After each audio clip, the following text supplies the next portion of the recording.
There is a secret, some critics claim, sitting right now in the 6th and 7th positions of the British line of succession, a secret they believe carries enough weight to shake a 1,000-year-old institution. Buckingham Palace has long operated under the principle of never complain, never explain. But according to critics, when it comes to the biological origins of Prince Archie of Sussex and Princess Lilibet of Sussex, that silence no longer appears dignified to some observers. Instead, they argue, it looks increasingly defensive. Critics point out that the British monarchy is not simply a celebrity family. It is a constitutional institution governed by strict legal traditions, and according to this theory, there are multiple unresolved questions surrounding birth records, official documents, and succession laws that continue to fuel speculation about a possible DNA test. To understand why this issue repeatedly resurfaces, supporters of these theories often point to British history itself. In 1688, the so-called warming pan controversy nearly destabilized the monarchy after James II of England and his wife faced accusations that a child had secretly been smuggled into the royal birthing chamber in order to secure a male heir. That scandal helped shape succession law for centuries afterward. Critics argue that one principle became especially important. For a child to qualify within the royal line of succession, the child must legally be born of the body of the royal mother. Under traditional interpretations, a child carried by a surrogate, even if genetically related to both parents, would not automatically qualify for succession rights. Lady Colin Campbell, a longtime royal commentator frequently cited by supporters of these theories, has publicly argued that if surrogacy were ever proven, the constitutional implications surrounding royal titles and succession would become extremely serious. One of the biggest points raised by critics involves the timeline surrounding the birth of Prince Archie of Sussex. In his memoir Spare, Prince Harry described events in a way that some critics argue creates logistical inconsistencies.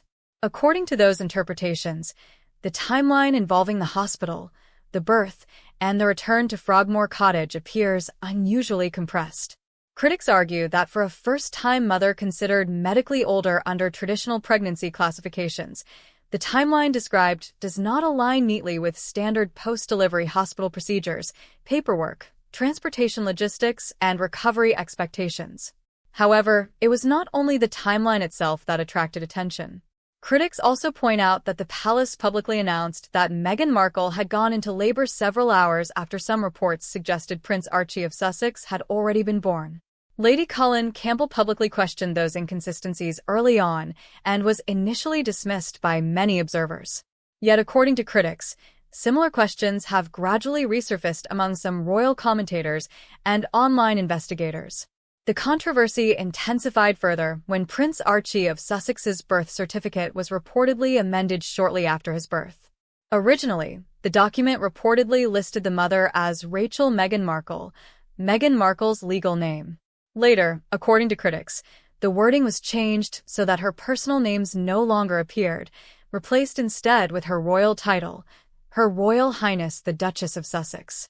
That revision sparked a public disagreement between the Sussexes and the palace. According to reports, Meghan Markle's representatives claimed the amendment was made for consistency with other royal records, while palace officials reportedly responded that the decision had been initiated by the Sussex side themselves. Critics argue that removing a legal personal name from a child's birth certificate is highly unusual and legally significant. Some legal commentators speculated that replacing a permanent legal identity with a title, something that can theoretically change or even be removed, introduced a layer of ambiguity into the official record. Members of Meghan Markle's own family also added fuel to the speculation. Thomas Markle and Samantha Markle both reference reports that Meghan Markle had allegedly discussed retrieving frozen eggs from a medical facility in Los Angeles around the time of the royal wedding. Supporters of these theories argue that if surrogacy had truly been involved, public disclosure would not necessarily have carried major social stigma. Instead, they believe the real issue would have been constitutional. Acknowledgement of surrogacy could potentially have affected succession eligibility and royal titles under traditional interpretations of royal law. According to critics, that possibility explains why questions surrounding pregnancy timelines, public appearances, and even the changing appearance of Meghan Markle's pregnancy bump became subjects of intense online scrutiny. One of the most emotional aspects of the speculation centers on the final years of Queen Elizabeth II. Official photographs exist showing Queen Elizabeth II with several of her great-grandchildren. However, critics frequently point out that no widely released official image appeared showing her with Princess Lilibet of Sussex, the child named after the Queen's deeply personal childhood nickname, Lilibet. For critics, that absence became another piece of a much larger puzzle. The nickname Lilibet was one used only by the people closest to Queen Elizabeth II throughout her life. Critics frequently point out that despite the emotional significance of the name, no officially released photograph ever showed the Queen together with Princess Lilibet of Sussex. Lady Colin Campbell has publicly claimed that Queen Elizabeth II was deeply upset by the surrogacy speculation and by the circumstances surrounding both royal births. According to those claims, the Queen, as both monarch and supreme governor of the Church of England, took constitutional law and royal legitimacy extremely seriously. Critics argue she may have felt trapped between official birth documentation on one side and private suspicions on the other.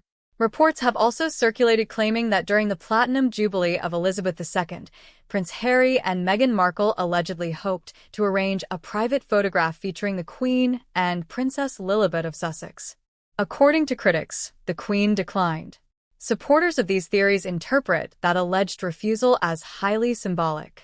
A photograph with the reigning monarch carries enormous public meaning, effectively functioning as a form of acknowledgement and legitimacy within royal culture. Palace insiders quoted in various reports described the Queen as deeply saddened by how the Sussexes handled the births of their children. Critics argue that her refusal to participate in such a photograph may have been one of the quietest but most powerful signals she could send publicly. One reason the palace cannot simply demand a DNA test, critics argue, involves legal restrictions.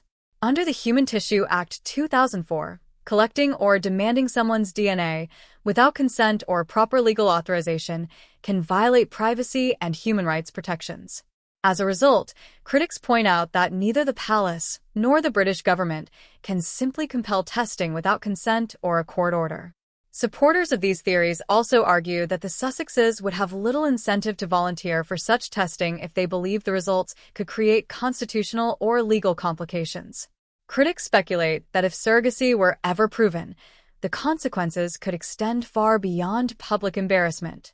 According to those claims, commercial deals signed after leaving royal duties, many of them heavily connected to the Sussex identity and royal titles, could potentially face scrutiny if accusations of constitutional misrepresentation ever emerged. Royal birth protocols developed over centuries specifically to avoid uncertainty around succession. Traditionally, an official birth notice is displayed on an easel outside Buckingham Palace and signed by attending physicians who personally witnessed the birth. Critics describe those signatures as a form of legal authentication for the royal record. Critics frequently point out that the announcement surrounding Prince Archie of Sussex reportedly carried no physician signatures at all. To supporters of these theories, that absence became another major red flag. Doctors who sign official birth documentation falsely could risk severe professional and legal consequences. Some critics therefore argue that either the attending physicians were unwilling to sign, or circumstances surrounding the birth differed from the traditional expectations attached to royal succession. Another detail repeatedly cited involves comments made by Prince Harry shortly after the birth. During an interview conducted only days after Prince Archie of Sussex was born, critics claim Prince Harry referred to how much the baby had changed over the last 2 weeks, an unusual phrase given the child was reportedly only 2 days old at the time. On its own, critics acknowledge this could easily have been an exhausted new father misspeaking. But within the broader context of existing speculation, supporters of these theories interpreted the comment as potentially significant.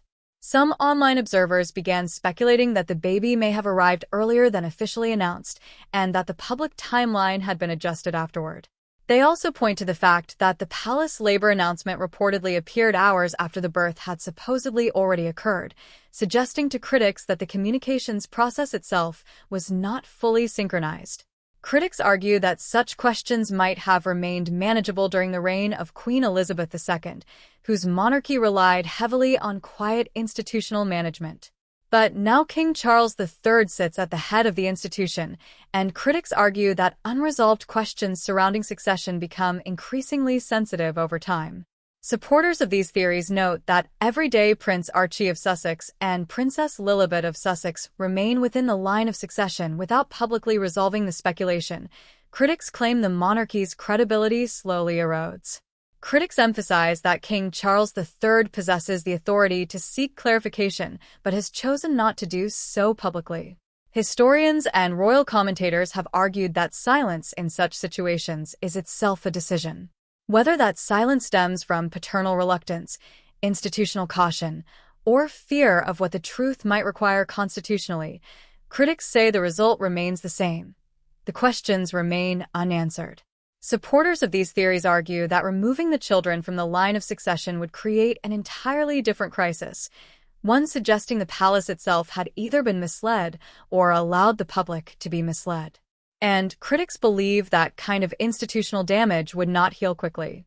The financial implications also sit beneath the surface of the controversy. Since relocating to California, Prince Harry and Meghan Markle have built a multi-million-dollar public brand tied heavily to the Sussex identity and the royal titles attached to their family. Critics speculate that if those titles were ever shown to rest on constitutional irregularities, every business deal, appearance, and commercial partnership connected to them could face renewed legal scrutiny. According to that theory, corporations that invested in royal access, insight, or branding could potentially argue they had been misled. Critics further argue that the emotional stakes for the British public extend beyond celebrity gossip. The monarchy rests on a social contract. The public funds and respects the institution in exchange for continuity, tradition, and national stability. Supporters of these theories believe that if such a contract were ever shattered by proven deception, Republican sentiment in Britain could move from the political fringe into mainstream public opinion. Tom Bower, one of Britain's most controversial investigative biographers, has also been repeatedly referenced by critics examining these broader constitutional questions. Tom Bower reportedly described the situation as a wrecking ball heading toward the palace walls, and critics argue that his central point cuts directly to the heart of the controversy. According to that interpretation, the palace's failure to enforce its own constitutional traditions has itself become part of the scandal.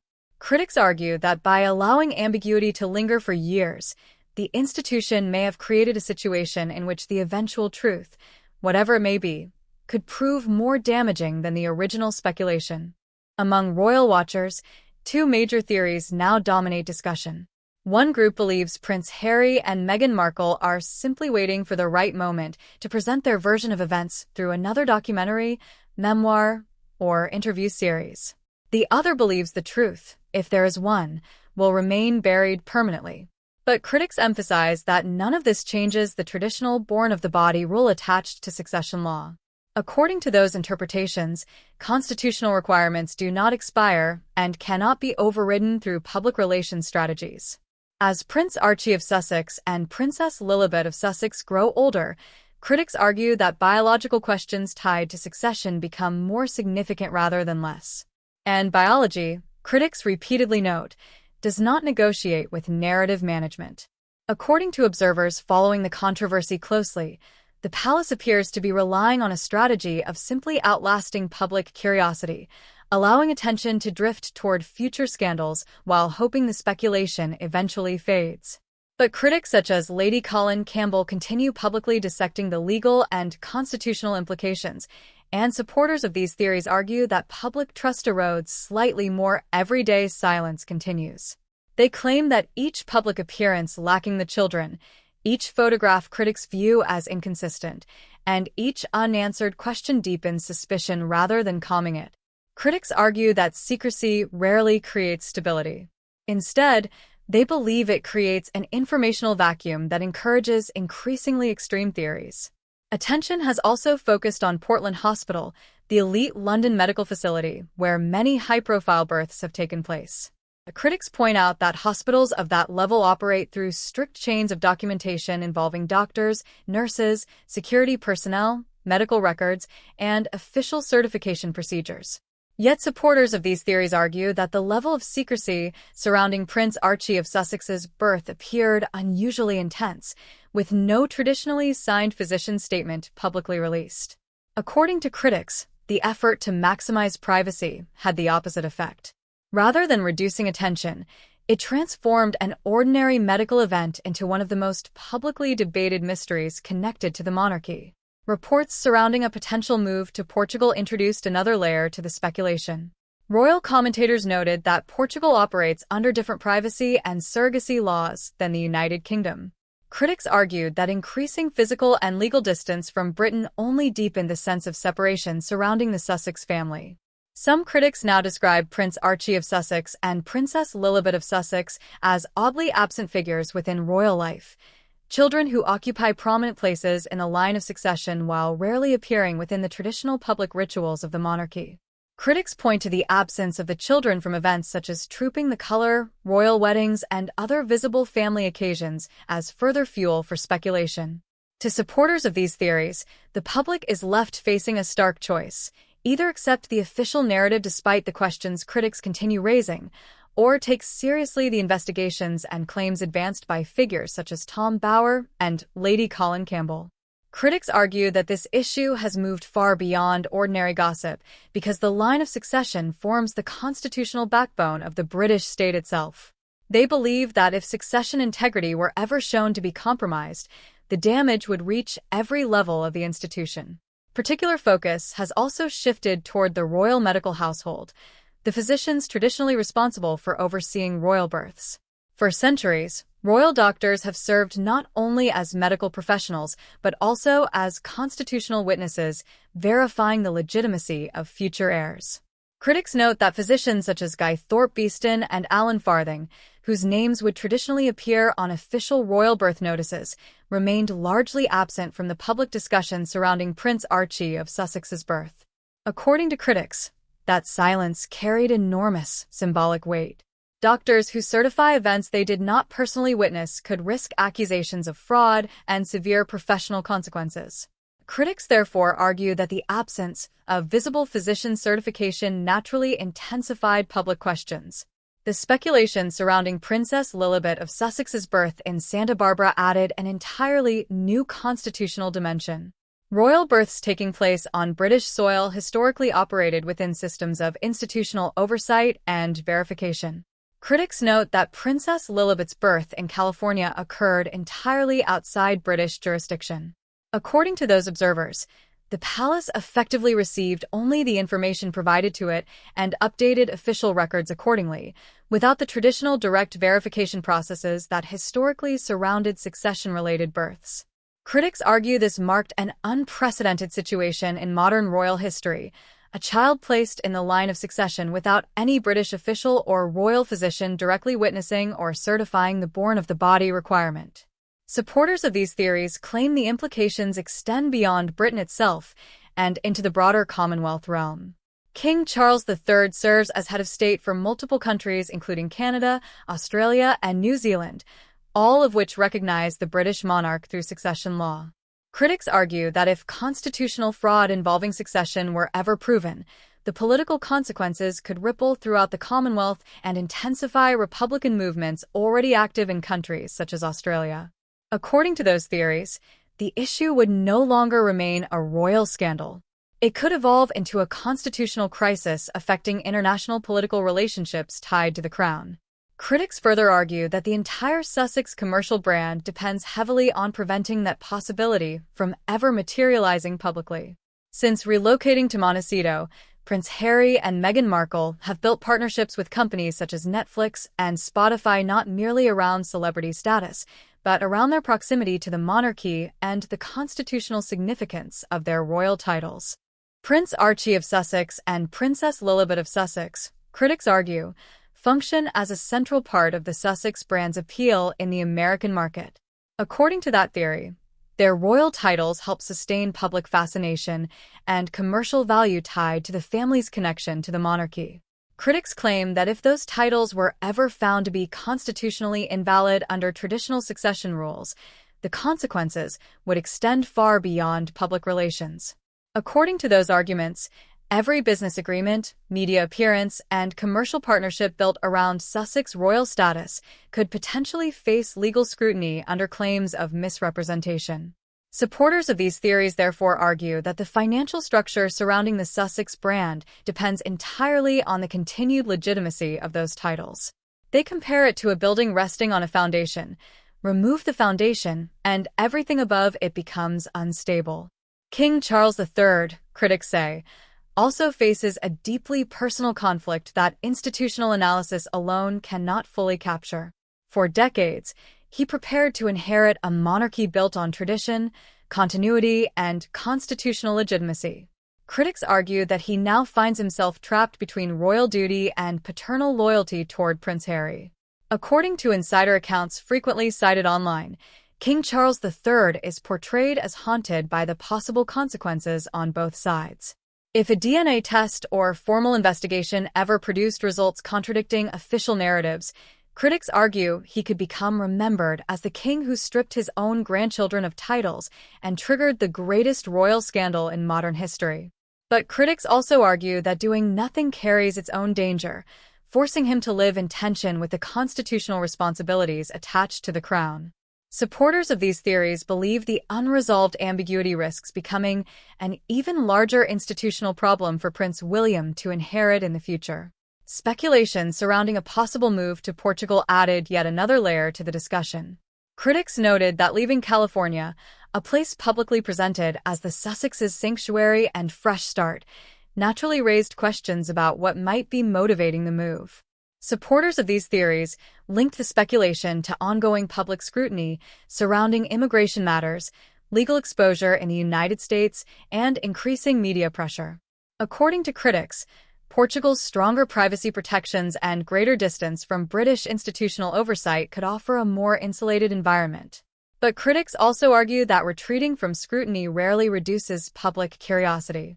In many cases, they believe it intensifies it. Supporters of these theories point to what they describe as recurring patterns: children appearing primarily in blurry photographs, black and white images, or pictures taken from behind, birth stories shifting slightly over time, and details emerging inconsistently through interviews and documentaries. Critics argue that in an era dominated by high-definition media, open-source investigations, and institutional record-keeping, a controversy of this magnitude does not naturally fade with time. They repeatedly return to the traditional born of the body requirement, emphasizing that constitutional law is not influenced by public relations campaigns or media management strategies. According to supporters of these theories, the questions surrounding Prince Archie of Sussex and Princess Lilibet of Sussex are not minor footnotes within the monarchy's future. Instead, critics argue they sit at the center of broader constitutional anxieties facing the institution. Between the investigative claims advanced by Tom Bower and the legal commentary of Lady Colin Campbell, critics believe the space for comfortable silence continues shrinking. Supporters of these theories argue that the British public, the Commonwealth, and the monarchy itself deserve certainty stronger than unresolved speculation. Whether clarity eventually arrives through voluntary disclosure, legal proceedings, or some future constitutional confrontation, critics believe the unanswered questions surrounding the 6th and 7th positions in the line of succession carry enough symbolic weight to permanently reshape public trust in the crown. Many critics even compare the situation to the warming pan controversy of 1688, a royal succession dispute that fundamentally altered the course of British history.